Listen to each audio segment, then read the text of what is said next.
subscribe to my channel.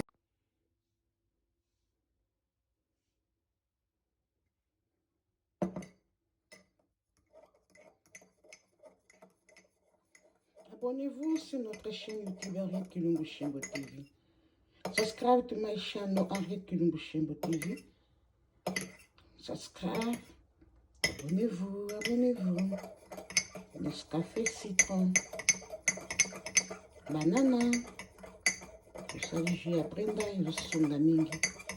Biso surtout soit to minene, bato minene ndi babomba melaka oyo bato minene. Soki nzamba kosunga te bakokonda. Subscribe, subscribe. Coucou, coucou, bye. Abonnez-vous, abonnez-vous. Comme il y a surtout soit minene, ba poids minene. Comment soko sali jus, ochi, coffee, café, ndenge bomone bandende na saki banana, citron. Tango sali jus yango wana. Ya mwasi okofanda tamsu jono mboko kanzala te. Ozomela ngata 2 fois par jour. Okofanda ko kanzala te. Izo sunga makasi.